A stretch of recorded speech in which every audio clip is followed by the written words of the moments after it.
शाम से जिस तरीके से रुझान आने लगे हैं, स्वाभाविक है हर दल का एक अपना फीडबैक लेने का एक सिस्टम होता है। अलग अलग माध्यम से अलग अलग सोर्सेज के द्वारा जानकारी प्राप्त की जाती है कि किस बूथ पर क्या रहा, ओवरऑल सिनेरियो क्या रहा, विधानसभा वाइज कहाँ कहाँ पर हम लोग लीड करेंगे और अंतोगत्वा क्या परिणाम रहेगा। कल जो फीडबैक्स लिए गए हैं उसके आधार पर, और ये मैं सिर्फ इस गठबंधन का हिस्सा हूँ इसलिए कतई नहीं कह रहा, एक ऑनेस्ट फीडबैक के आधार पर मैं इस बात को कह रहा हूँ कि कल हम लोग 4 सीटें जिसमें मतदान हुआ है, 4 की 4 सीटें एनडीए के प्रत्याशियों की वहाँ से जीत हो रही है। उसमें कहीं कोई शंका नहीं है। ना सिर्फ 4 की 4 सीटें हम लोग जीतेंगे, बल्कि जीत का मार्जिन भी जो है वो भी बेहतर होने जा रहा है। इस बात का हम लोग को चिंता जरूर है कि जिस तरीके से बिहार में मत प्रतिशत थोड़ा सा पिछली बार के बनिस्बत कम हुआ है, इसके लिए आने वाले फेजेस में गठबंधन के घटक दलों को भी, हम सबको मिलकर भी ज़्यादा प्रयास करने की ज़रूरत है। मुझे लगता है बिहार की हर एक पार्टी को इसके लिए मिलकर अपना अपना प्रयास करने की ज़रूरत है। और आने वाले दिनों में मतदाताओं को कैसे और मोटिवेट किया जा सके मतदान केंद्र तक जाने के लिए, मैं मानता हूँ जितना ज़्यादा मत प्रतिशत होता है, लोकतंत्र हम लोग का उतना ज़्यादा मजबूत होता है। हर एक मत की एक अपनी अहमियत है और हम लोग के पास उदाहरण भी रहे हैं जहाँ पे लोग एक एक वोट से चुनाव हारे हैं। तो ऐसे में एक एक मत कितना महत्वपूर्ण है, ये सबको समझना ज़रूरी है। उम्मीद करता हूँ कि आने वाले दिनों में चुनाव की गंभीरता को और गंभीर रूप से लेते हुए हर एक बिहारी अपने मत का इस्तेमाल हम लोग करेंगे। और जैसा मैंने कहा कि मत प्रतिशत बनिस्बत बाकी राज्यों के कम होने के बावजूद जिस तरीके से रुझान सामने आ रहे हैं और जिस तरीके से एनडीए के कैडर में उत्साह देखने को मिला, देखिए अब ये स्वाभाविक सी बात है, इसको कोई नकार नहीं सकता। आज की तारीख में भी प्रधानमंत्री जी के नाम पर, एनडीए गठबंधन के नाम पर लोगों में उत्साह है। कई ऐसे लाभार्थी हैं जो प्रधानमंत्री जी की गरीब जन कल्याण योजना से जिनको लाभ मिला है और वो आज भी पूरे समर्पण भाव से हमारे प्रधानमंत्री के प्रति, हमारी केंद्र सरकार के प्रति अपना विश्वास प्रकट करते हैं। एक बड़ी आबादी है देश की और जिसका श्रेय मैं मेरे प्रधानमंत्री, मेरे नेता आदरणीय रामविलास पासवान जी को देता हूं। जहां देश में एक बड़ी आबादी है, जहां आज से पहले कई जगहों पर भुखमरी जैसे हालात देखने को मिलते थे, विभिन्न तरीके के अनाज को लेकर लोगों को कठिनाइयों का सामना करना पड़ता था, वहीं देश ही नहीं दुनिया की सबसे बड़ी गरीब कल्याण की योजना में से एक प्रधानमंत्री गरीब जन कल्याण अन्न योजना के माध्यम से जिस तरीके से देश में 81 करोड़ लोगों को आज भी मुफ्त में राशन मिल रहा है, लोगों का वो भाव कि किसी ने उनकी चिंता की, ये प्रधानमंत्री जी के प्रति प्रकट होता है। उज्ज्वला हो, आयुष्मान हो, तमाम तरीके की शौचालय, बहुत छोटी छोटी बातें हैं बट इनका ध्यान प्रधानमंत्री जी के द्वारा दिया गया है। तो ऐसे में प्रधानमंत्री जी पर विश्वास रखने वाले, अटूट विश्वास रखने वालों की एक बड़ी संख्या है जो चाहते हैं कि केंद्र की ये एनडीए की सरकार बनी रहे। ऐसे में ये उत्साह एनडीए के उस कैडर के द्वारा देखा गया है, एनडीए के उस वोटर के माध्यम से देखा गया है जो कि धूप गर्मी की चिंता किए बिना जिन्होंने बाहर निकलने का कार्य किया। निराशा जरूर विपक्षी खेमे में है, विपक्षी खेमे में निराशा के कारण भी है, जहां एक तरफ गठबंधन में कई तरीके के विरोधाभास दिखते हैं। अब पहले चरण को ही आप देख लीजिए, जिस तरीके से गठबंधन के दूसरे साथियों से पूछे बिना ही पहले चरण के सिंबल एक दल के द्वारा बांट दिए गए और जो कहीं ना कहीं विरोधाभास चुनाव प्रचार में भी देखने को मिला, गठबंधन के कई ऐसे दल थे जो अपने साथियों के लिए प्रचार में नहीं गए।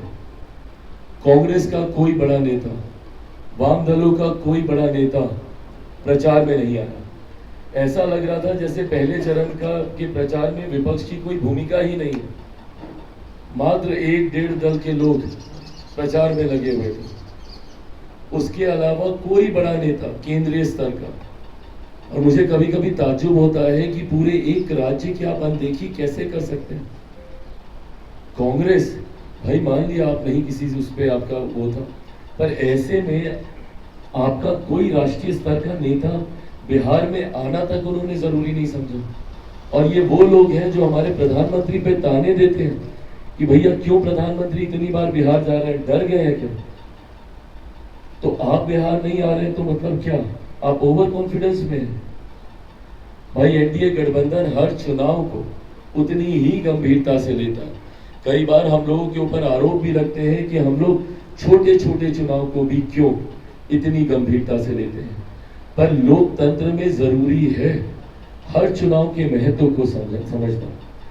ऐसे में इतना ज्यादा इग्नोर करना किसी एक फेज को, मुझे लगता है ये विपक्षी दलों के गठबंधन को, अब वो महागठबंधन है, यूपीए है, इंडिया अलायंस है, जो भी इन लोगों का नाम है, इन लोगों को बहुत भारी पड़ने जा रहा है।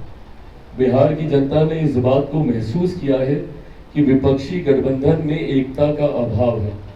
एक दूसरे के प्रति लोग प्रचार में आने से कतरा रहे हैं। आप मुझे बताइए ना, कांग्रेस का जो भी थोड़ा बहुत काडर है, हिंदुस्तान के हर युवा को पहली नौकरी का अधिकार हमारी अगली सरकार देने जा रही है। जैसे मनरेगा में रोजगार का अधिकार दिया, वैसे ही हम ग्रेजुएट को पहली नौकरी का अधिकार देंगे। पहली नौकरी का अधिकार का मतलब हिंदुस्तान के सारे ग्रेजुएट होल्डर, डिप्लोमा होल्डर, उन सबको 1 साल के लिए अप्रेंटिसशिप मिलेगी। 1 लाख रुपए साल का, 8,500 रुपए महीने का, खटाखट उनके उनकी ट्रेनिंग होगी। और अगर पहले साल उन्होंने अच्छा काम किया तो उनको परमानेंट नौकरी मिलेगी। ये जो अप्रेंटिसशिप वाली नौकरियां होंगी, ये प्राइवेट सेक्टर में होंगी, पब्लिक सेक्टर यूनिट्स में होंगी, सरकार में होंगी। तो करोड़ों युवाओं को ट्रेनिंग मिलेगी, हिंदुस्तान का एक वर्कफोर्स मिलेगी, ट्रेन वर्कफोर्स मिलेगी। और हमारे जो युवा हैं जो आज सड़कों पे घूम रहे हैं, इंस्टाग्राम फेसबुक देख रहे हैं, उनके बैंक अकाउंट में साल का 1 लाख रुपया, 8,500 रुपए महीने का ठगाठक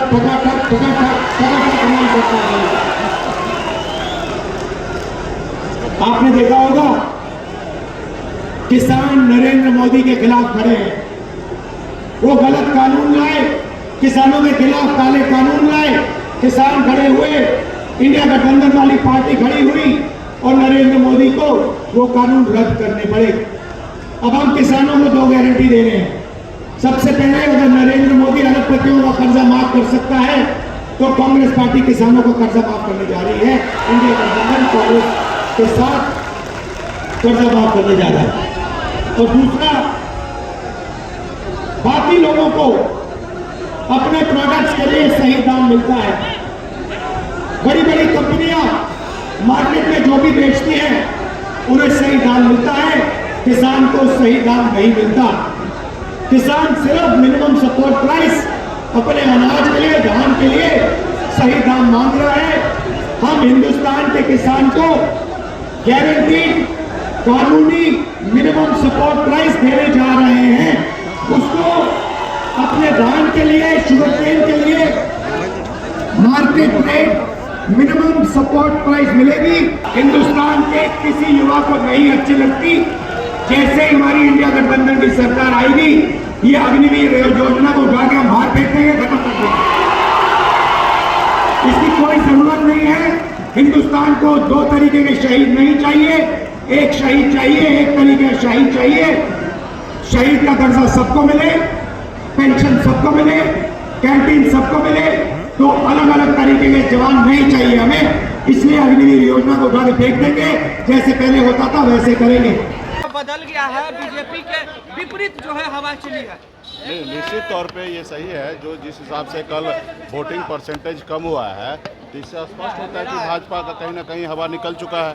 और उन लोगों भी कह रहे हैं कि भाई अभी मोदी जी के चक्कर में नहीं रहिए, आप लोग कार्यकर्ता काम कीजिए।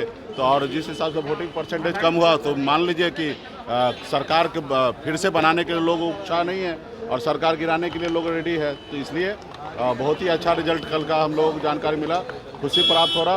और भी मजबूती से हम लोग प्रचार करेंगे और ज़्यादा से ज़्यादा मेहनत करेंगे। इसके लिए हम लोग आगे काम कर रहे हैं। राहुल गांधी भी आ रहे हैं। जी हाँ, आज राहुल गांधी जी का भी कार्यक्रम है। भागलपुर हम लोग जा रहे हैं और हम लोगों का कार्यक्रम और भी उसके मुंगेर में, पूर्णिया में भी कार्यक्रम है, कटिहार में भी कार्यक्रम है।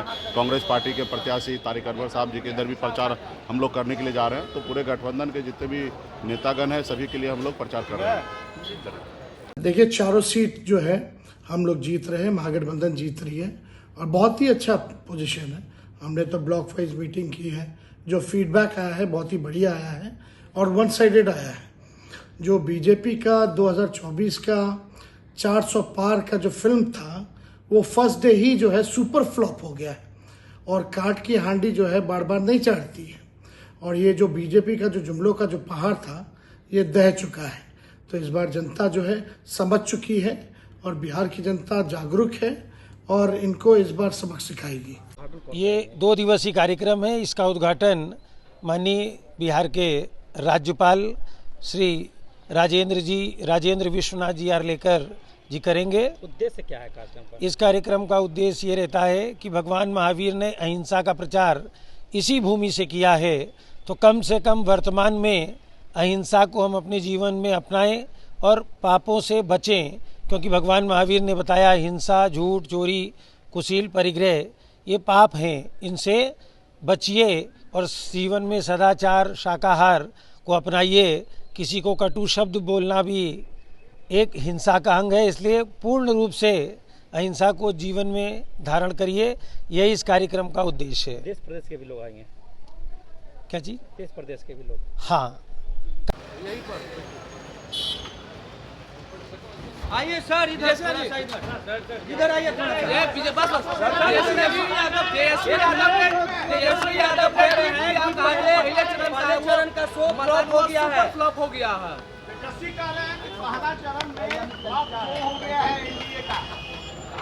अच्छा, तो इधर भी देखिए, तेजस्वी यादव जी क्या कहेंगे कि वो हम फ्लॉप हो गए?